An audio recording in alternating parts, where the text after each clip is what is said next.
8 ദിവസത്തെ ഒരു യാത്ര. ഇപ്പോൾ അത് 8 മാസം പിന്നിട്ടിരിക്കുന്നു.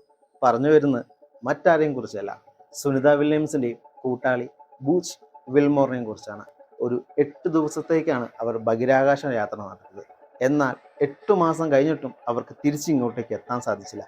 എന്തായിരിക്കും ഇതിന് കാരണം? നമുക്കൊന്ന് നോക്കാം. It's me Vishnu. Welcome to historical life.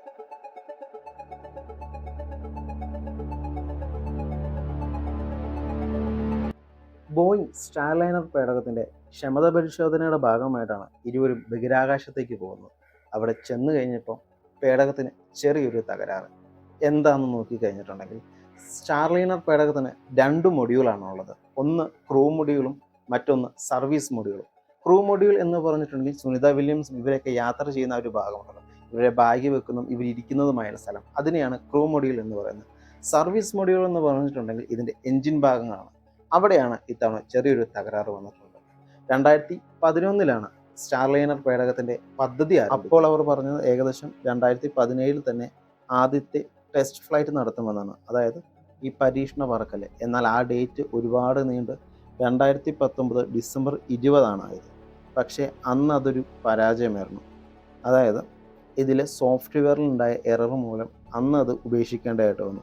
അടുത്ത ടെസ്റ്റ് ഡേറ്റ് 2021 അത് ഏകദേശം ലോഞ്ച് ചെയ്യാൻ കൗണ്ട് ഡൗൺ വരെ എത്തിയതാണ്. അപ്പോഴത്തേനും വീണ്ടും ചെറിയൊരു കംപ്ലൈൻറ്റ് വന്നു. ഈ തവണ കംപ്ലൈൻറ്റ് വാൽവിനായിരുന്നു. പിന്നീട് വീണ്ടും ഡേറ്റ് മാറ്റി, അത് 2022 അത് വളരെ സക്സസ്ഫുള്ളായിട്ട് കംപ്ലീറ്റ് ചെയ്തപ്പോൾ ബഹിരാകാശത്ത് പോയി ടോക്കിങ് ചെയ്ത് അൺടോക്കിങ് ചെയ്ത് തിരിച്ചു വന്നു.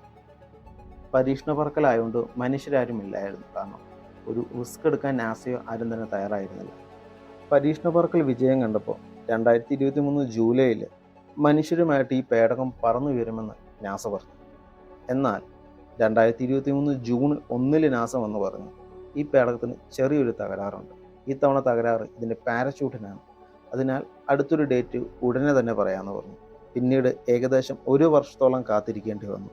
2024 മെയ്യിലാണ് അടുത്ത ഡേറ്റ് വന്നത്.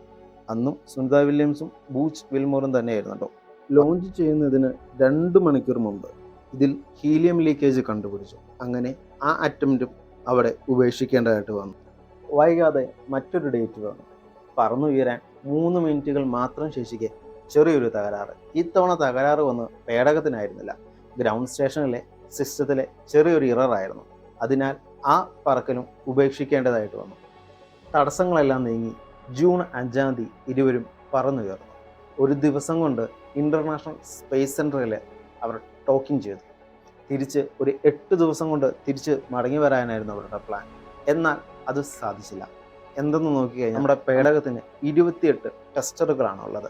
അതിൽ 5 എണ്ണം കംപ്ലൈൻ്റായി. പക്ഷേ 4 എണ്ണം അവർ ശരിയാക്കിയിരുന്നു. പിന്നീട് ഒരെണ്ണമായിരുന്നു ഉണ്ടായിരുന്നത്. എന്നിരുന്നാലും ഹീലിയത്തിൻ്റെ ലീക്കേജ് വീണ്ടും അളവിലും കൂടുതൽ ലീക്കേജായി. ഞാൻ മുമ്പ് പറഞ്ഞിരുന്നു, ഇതിനു മുമ്പും ഇതിൽ ഹീലിയം ലീക്കേജ് ആയിട്ടുണ്ട്. അത് ഒന്ന് ശരിയാക്കിയ ശേഷമാണ് വന്നത്. എന്നാലും വീണ്ടും ലീക്കേജ് വന്നപ്പോൾ നാസ റിസ്ക് എടുക്കാൻ തയ്യാറായില്ല. തൽക്കാലം നിങ്ങൾ അവിടെ തന്നെ തുടരും, ഞങ്ങൾ അറിയിക്കാം എന്നായിരുന്നു മറുപടി. പിന്നീട് നമ്മൾ ആലോചിക്കുന്ന ഒരു കാര്യം, 8 ദിവസത്തേക്ക് വേണ്ടി അവിടെ പോയവർ എങ്ങനെ ഈ 8 മാസം അവിടെ പിടിച്ചു നിൽക്കും? ഓക്സിജൻ, ഫുഡ്, വെള്ളം, ഇത് 3ഉമാണ് ഒരു മനുഷ്യൻ്റെ അത്യാവശ്യ ഘടകം. അത് എങ്ങനെയായിരിക്കും എന്നല്ലേ? 2000 മുതൽക്ക് തന്നെ ഇൻ്റർനാഷണൽ സ്പേസ് സെൻറ്ററിൽ ആളുകളുണ്ട്. അവിടെ ഓക്സിജൻ പ്രൊഡ്യൂസ് ചെയ്യാനുള്ള യൂണിറ്റും അടക്കമുണ്ട്. അതിനാൽ അങ്ങനെയൊരു കുഴപ്പം അവിടെ ഉണ്ടാവുകയില്ല. 2024 US ഇലക്ഷൻ്റെ വോട്ട് രേഖപ്പെടുത്തിയതും ഇരുവരും അവിടെ വെച്ചാണ്. ന്യൂ ഇയറും ക്രിസ്മസും എല്ലാം ആഘോഷിച്ചും അവിടെ തന്നെയായിരുന്നു. നമുക്ക് സാധാരണ വർഷത്തിലെ ആദ്യത്തെ ദിവസമാണ് ന്യൂ ഇയർ. എന്നാൽ ഇവരെ തേടി 16 തവണയാണ് ഈ വർഷം ന്യൂ ഇയർ എത്തിയത്. എങ്ങനെയാണെന്നല്ലേ? 28,000 കിലോമീറ്റർ ശരാശരി സ്പീഡിലാണ് ഈ ഇൻ്റർനാഷണൽ സ്പേസ് സെൻറ്റർ ഭൂമിക്ക് ചുറ്റും വലം വെക്കുന്നത്. 90 മിനിറ്റ് കൊണ്ട് ഒരു തവണ ഇവ ഭൂമിയെ വലം വെക്കും. അങ്ങനെയാണ് ഈ 16 തവണ ന്യൂ ഇയർ അവരെ തേടിയെത്തിയത്. ബഹിരാകാശത്ത് നിന്നുള്ള ഫോട്ടോസും വീഡിയോസുമൊക്കെ സുനിത വില്യംസ് പങ്കുവച്ചിരുന്നു. ഇതിൽ സുനിത വില്യംസിന് ഒരുപാട് മാറ്റങ്ങളുണ്ടെന്നാണ് ആളുകൾ പറഞ്ഞിരുന്നത്. ശരീരഭാരം കുറഞ്ഞതായും ആളുകൾ പറഞ്ഞിരുന്നു. ഇതിനോട് സുനിത വില്യംസ് പ്രതികരിച്ച്, താൻ ക്ഷീണതയാണ്, അതെനിക്കറിയാം. പക്ഷേ ഞാൻ അവിടുന്ന് പോരുന്ന ഭാരം തന്നെയാണ് തനിക്ക് ഇപ്പോഴുമുള്ളത്. ഇതിന് പ്രധാന കാരണം ഗ്രാവിറ്റിയാണ്. ഭൂമിയെപ്പോലെ ശരീരത്തെ താങ്ങി നിർത്താൻ അസ്ഥിയുടെയോ പേശിയുടെയോ ആവശ്യം അവിടെ വരുന്നില്ല. അത് ലഘൂകരിക്കുന്നതിനായിട്ട് അവിടെ അവർ വ്യായാമം ചെയ്യണം. അതിൻ്റെ വീഡിയോയും അവർ പങ്കുവച്ചിരുന്നു. അധികം നാൾ ബഹിരാകാശത്ത് തങ്ങുന്നവർക്ക് പലതരത്തിലുള്ള അസുഖങ്ങളും വന്നു ചേരും.